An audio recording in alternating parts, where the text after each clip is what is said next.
알고 보니까 리튬 인산철 배터리 쓸만하네. 자, 이렇게 배터리 시장에 어떤 큰 흐름의 변화가 시작되고 있다. 이게 현실이죠. 최근에 K배터리에 대한 이야기를 안 할 수 없습니다. 작년에 코로나 이후로 그린 뉴딜이라고 해서 전기차 사용량을 무지하게 늘리겠다. 이걸 통해 가지고 막 고용도 창출하고 어쨌든 코로나를 극복하겠다. 이러면서 우리나라 K배터리 3사죠. LG화학, 삼성 SDI, SK이노베이션. 특히 이런 주식들의 주가가 막 무한정 올라갈 것 같이 이렇게 설명하시던 전문가분들 굉장히 많았어요. 예, 올초 유튜브라든가 아니면 경제방송 이런 거 틀면 배터리 이야기가 막 틀면 배터리 이야기 나왔었죠. 앞으로 더 간다고. 근데 신기한 게 이렇게 다들 좋다 좋다 하면은 항상 거기가 고점이에요. 그래서 한번 두드려 맞고 나면은 이제 주가가 쭉 눌리죠. 그러고 나가지고 한참 있다가 이제 시장이 관심이 크게 줄죠. 그래서 이거는 뭐 안 되는 사업이었나 보다. 얘 안 보고 막 손절하고 다 팽개치고 난 후에 뭐 한 1년 있다가 1, 2년 있다가 주가 보면 다시 확 달려요. 어느 순간. 그러면 그때 그냥 가지고 있었어야 되는데 후회하면서 사람을 미치게 만드는 게 이게 주식시장이거든요.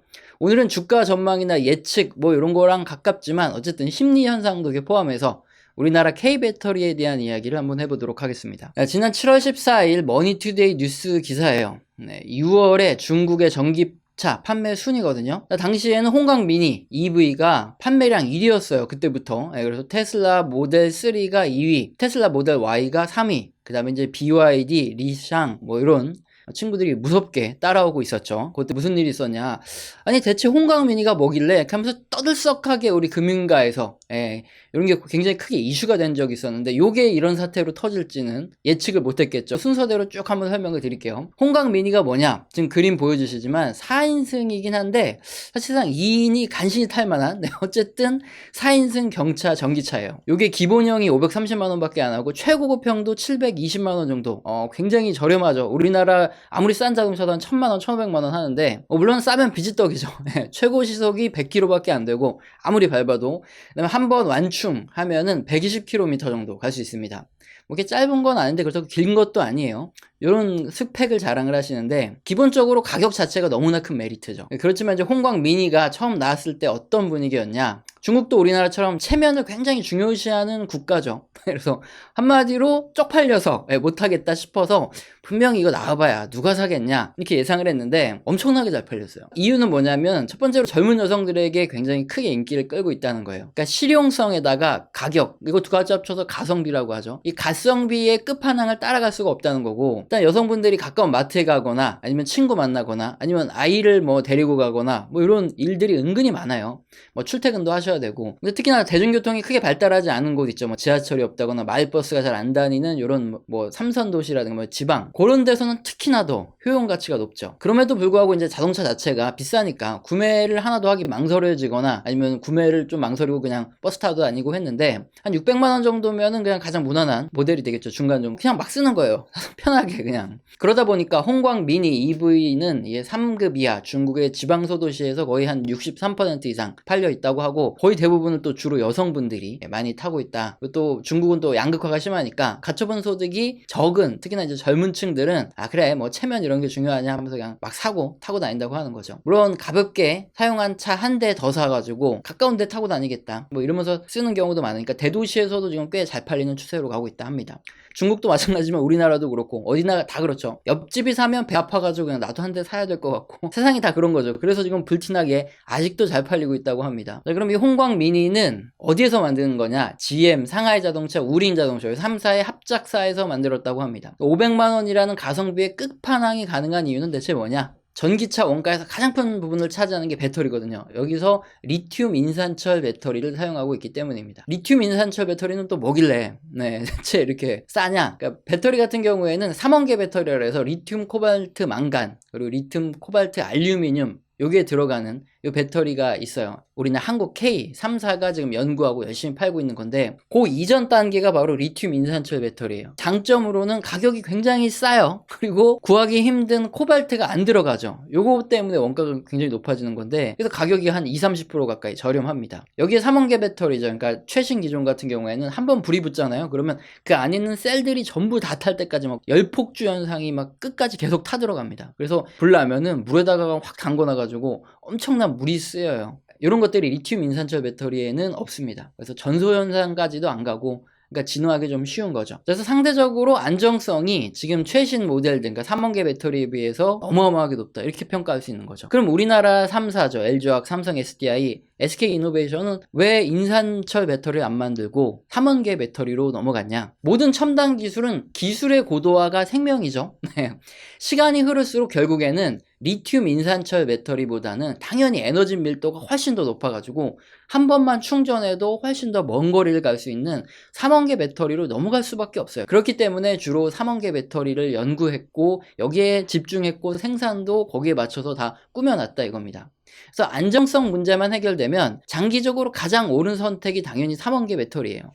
근데 아직도 이 화재 문제 그리고 공급 부족 문제를 해결하기 엄청나게 어려운 요 한계점이 있다 그러는 거죠. 3원계 배터리에서 뭐 리튬, 코발트, 망간 뭐 요거의 비율을 이렇게 조정을 하게 되면은 그러면 에너지 밀도가 굉장히 높아져서 더 먼 거리를 갈 수 있는데 안정성이 크게 떨어지거든요. 그러니까 더 먼 거리는 나가면서 안정성을 높여야 되니까 요 기술적 한계가 명백하다는 거죠. 그래서 지금 요 문제가 해결이 되고 있지 않은 사이에 문제가 계속 터지고 있죠. 아무래도 리튬 인산철 요 배터리 공장보다는 좀 더 많은 투자가 들어가야 되고 기술 개발을 해야 되니까 돈도 더 많이 들어갈 테고, 그리고 얼마 전 GM의 볼트가 화재가 나면서 LG화학이 리콜 비용을 전부 다 물어주기도 했던 이런 사건이 있었어요. 이게 배터리 때문인지 뭔지 아직 명확하게 원인이 밝혀지진 않았거든요. 또 부품이 문제가 있는지 이런 건 모르겠지만 어쨌든 상식적으로 배터리 말고는 화재가 날 이유가 거의 없잖아요. 그러다 보니까 그냥 LG화학이 물어주기로 한 거죠. 그러니까 안정성 문제가 현재 굉장히 큰 도마 위에 오르고 있는 이런 상태입니다. 물론 기술이라는 게 계속 발전하고 그러다 보니까 시간이 지날수록 이 안정성 문제, 화재 문제도 언젠가는 해결되고 생산량도 결국에는 투자 많이 하고 있으니까 언젠가는 늘어나서 공급 부족도 해결이 되겠죠. 근데 문제는 그런 사이에 중국의 리튬 인산철 배터리가 거의 주력 모델로 이렇게 자리 잡을 수도 있을 가능성이 굉장히 커지고 있다는 거예요. 자, 왜냐? 앞서 보여드렸지만 안정성 문제도 그렇지만 리튬 인산철 배터리의 가격 자체가 너무나 저렴하니까 멀리 간다, 뭐 좋은 것들은 3원계 배터리 쓰고 그냥 스탠다드하게 잘 팔리는 것들, 가장 많이 팔리는 것들은 그냥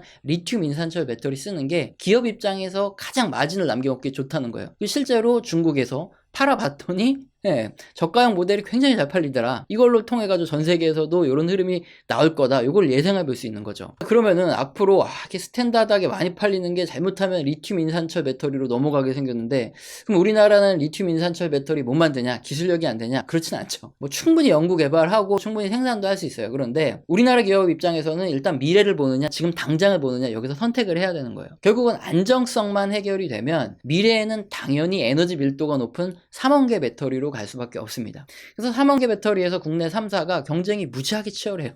여기다가 연구 개발에 온 힘을 쏟아 부어도 지금 위태위태한 상황인데, 리튬 인산철의 역량을 분산한다? 여기 쉽지가 않아요. 여기다 새롭게 또 기술 개발하고 여기다 또 공장 새로 짓고 이렇게 할 수가 없다는 거죠. 물론 또 지적재산권 문제라든가 아니면 특허 문제도 이것도 해결해야 될 게 좀 많겠죠, 당연히. 그리고 이미 중국은 리튬 인산철 쪽으로 연구를 계속 해오고 있고 여기다 대량 생산 체제를 갖춰놨죠. 근데 여기서 우리 배터리 3사가 뒤늦게 뛰어들어간다? 그래서 승산이 있을까? 이것도 봐야 되죠. 승산이 없겠죠, 거의. 그러니까 굳이 할 필요가 없는 거고. 뭐 그래서 뉴스 기사처럼 우리나라 업체들도 리튬 인산철 개발한다 뭐 이런 얘기는 하지만 여기에다 온 힘을 쏟아붓는다? 요거는 말도 안 돼요. 조금 그냥 투자하고 말겠죠. 하지만 이제 중국의 경우에는 상대적으로 지금 당장에는 좀 유리하죠. 미래에는 좀 밀리겠지만 일단 시작부터 3원계 배터리가 아닌 뭐 CATL이라든가 BYD 이런 애들이 리튬 인산철 배터리를 연구하고 현재 대량 생산 체제 뭐 이런 쪽으로 많이 갖춰놓고 있죠. 그리고 최근 리튬 인산철 배터리의 에너지 밀도도 굉장히 높게 끌어올렸다고 합니다. 그래서 10월 21일 전일 뉴스 보면 테슬라가 주요 스탠다드 모델에서 리튬 인산철 배터리 이런 걸 대부분 채용을 하겠다 이렇게 밝혔죠. 뭐 고가 모델에서 프리미엄한 거는 3원계 배터리 쓰고 뭐 중국 등에서 많이 팔리는 거에는 리튬 인산철 배터리 쓰겠다 이건데, 테슬라가 그런 결정을 내린 이유 중 가장 큰 부분이 바로 가격이에요. 일단 생산 단가가 크게 낮아지잖아요. 그런데 여기에 테슬라가 가격을 크게 안 떨어뜨릴 겁니다, 분명히. 왜냐면 현 시점에서 이익을 극대화할 수 있기 때문에 가격은 정말 조금 떨어뜨릴 거예요. 그리고 어차피 구독경제잖아요. 구독경제 가격을 낮출 이유가 없지 않습니까? 배터리 바꿨다고. 이 주수기권도 그렇고, 그렇기 때문에 테슬라 입장에서는 리튬 인산철 배터리 쓰면 마진이 굉장히 높아진다. 요거. 그리고 또 중국 정부가 지금 리튬 인산철 배터리를 사용한 전기차를 많이 생산해라 이렇게 권고하고 있어요. 산업 육성해야 되니까. 정부 의견을 들어줄 수밖에 없는 입장이죠. 테슬라는 중국에서 안 산다 그러면 큰일 나니까 의견을 들어주는 생색도 낼 수 있고, 그리고 또 최근 GM 자동차 볼트의 화재로 인해서 중국에서도 안정성 문제를 엄청나게 때리면서 지네 리튬 인산철 배터리 요거 산업을 키우려고 노력을 하고 있어요. 그러니까 여기서 광고에서도 엄청나게 막 위험하다 얘기를 하는 거죠. 그래서 테슬라는 우리 차는 이제 리튬 인산철 배터리야, 화재 안 나, 안전해, 이렇게 홍보하기도 좋으니까 어쩔 수 없이 쓰는 겁니다. 그래서 올 초만 하더라도 중국의 리튬 인산철 배터리가 이렇게 저가형 뭐 스탠다드 모델들에 많이 팔리는 분위기로 갈 거라고 이렇게 예상했던 분은 거의 없어요. 중국에서 또 기술 개발해봐야 얼마나 하겠냐, 아예 쓸모없다 이렇게 판단을 내리고 무시했던 게 사실이죠. 중국의 안중에도 안 넣는데 갑자기 요즘 들어서 우리나라 K배터리에서 생산하는 3원계 배터리의 안정성 문제가 계속 이슈가 되고 있고, 리튬 인산철 배터리의 밀도도 높아졌다고 하고 가격 자체도 훨씬 저렴하니까, 그래서 테슬라를 시작으로 앞으로 다수 전기차 업체들이 당분간 스탠다드 모형, 그러니까 저가형 모델에서 많이 팔리는 것들은 3원계 배터리의 안정성 문제 뭐 이런 것 때문에 공급 문제도 있고요. 그래서 중국의 리튬 인산철 배터리를 좀 더 많이 사용할 가능성이 높다 이렇게 볼 수 있고, 그러면 이제 우리나라 같은 경우는 어떻게 되나, 중장기적으로 우리나라 K배터리 업체 나쁘지 않아요 정말로. 앞으로는 우리나라 K업체 배터리가 연구한 대로 갈 겁니다. 근데 단기간에 주가가 조금 과도하게 올라오고 시장에 관심이 굉장히 컸었죠. 그러다 보니까 아무래도 지금 이제 악재가 나오면은 시장에 관심도 좀 줄어들 수밖에 없고, 뭐 안정성 문제, 리콜 문제, 뭐 경쟁 문제, 뭐 이런 악재가 나오면 주가도 좀 당분간 지지부진할 가능성이 좀 있어요. 그래서 시간이 좀 걸릴 가능성이 크죠. 다시 한번 달려 올라가는데, 무엇보다 현재 배터리 업체들의 수주가 저가 수주예요. 실제적으로. 그러다 보니까 한 2년은 지나야 실제 이익이 나옵니다. 그래서 당분간 국내의 배터리 업체들은 뭐 시원시원하게 말씀드리면 당분간 좀 어려울 가능성이 큽니다. 하지만 이제 관심을 놓지는 말고 있어야 되는 이유가, 이제 앞으로 시간이 지나면 뉴스에서 3원계 배터리들의 안정성이 어느 정도 좀 해결되고 있다 이런 얘기도 나오고, 공장도 많이 투자해서 대량 생산이 어느 정도 완료됐다, 뭐 그러면서 가격도 좀 많이 싸졌다 이런 뉴스가 나오기 시작하면 그때는 이제 저점 잡아야 됩니다. 결국엔 이제 그때부터 저점으로 해서 다시 우리나라 업체들 달릴 가능성이 굉장히 크기 때문에, 뭐 물론 그러다 보면 갑자기 또 전고체 얘기가 나오면 큰일 나는 거죠. 대규모 악재가 뭐 어디에서 갑자기 뭐 전고체 대량으로 만들 수 있는 기술을 했다 뭐 이러면 뭐 하는데, 그건 뭐 한참 뒤의 문제고, 전고체가 지금으로 봤을 때는 뭐 10년 이내 나오긴 힘들다 뭐 이런 게 있으니까, 어쨌든 말씀드린 대로 지금 당장에 우리나라 K배터리 별로 안 좋을 수 있습니다. 하지만은 관심을 절대 놓으면 안 돼요. 뉴스 보면서 안정성 문제, 대량 생산, 가격 문제 어느 정도 해결됐다 하면은 그때부터는 좀 잡아 들어가야 되지 않을까 싶습니다. 자, 오늘 영상도 마음에 드셨다면 구독과 좋아요는 꼭 눌러주시고요. 지속적으로 시청 부탁드립니다. 감사합니다.